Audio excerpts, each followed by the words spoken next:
All right, building on this idea of shutting and no shutting interfaces, my first iteration was to just display shutdown interfaces.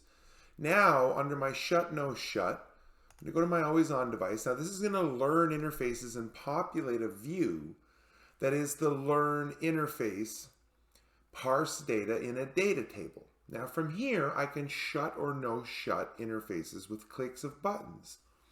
But what you'll see is up in the data tables button row, I've added a new button that says WebEx. So now I'm going to send that capability of the interface and its description and whether or not it's enabled, and the ability for users to enable or disable the interface right from WebEx. So every interface, so here's what the data table looks like, and I can click this enable or disable button, but let's click this WebEx button.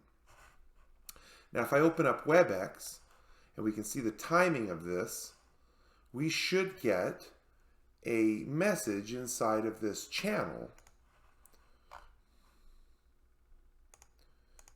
And here it is.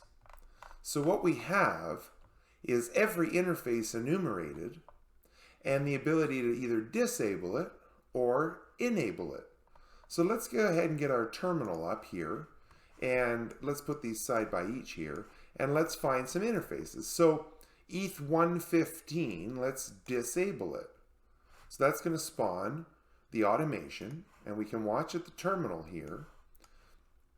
And in the background in VS Code, the PyETS job is running, and we'll look at that after. And it is going to shut that interface. So we just have to be patient. It's going to do it. And there it has shut the interface, and the page rolls over. Merlin has disabled the interface. And if we look at our server logs, we can see that we have gone into interface 115 and shut it down.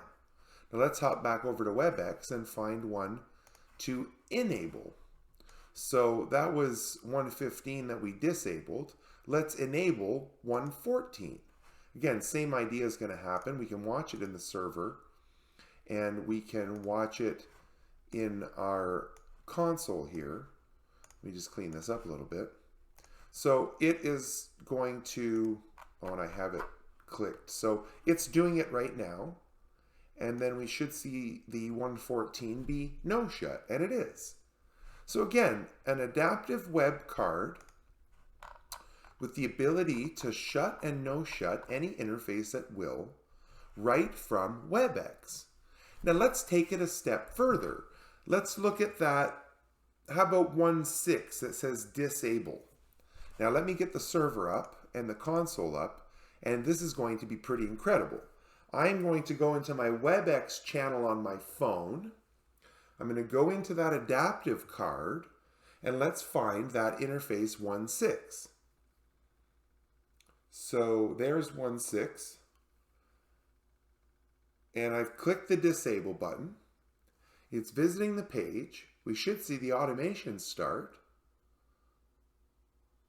and we should see interface 1.6 be affected by that. It's my DSL. I know, I'm sorry for the buildup. I'm not trying to be dramatic.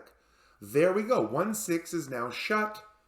My page on here says Merlin has disabled the interface from my phone in WebEx. We're bringing up and shutting down interfaces. It's just incredible stuff. So thank you again, Danny Wade, for the original idea of shutting or no shutting, fixing an interface. Well, now we have every interface in one card, in WebEx, on our phone, in the thick client. Pretty radical stuff with WebEx and what they call the future of work.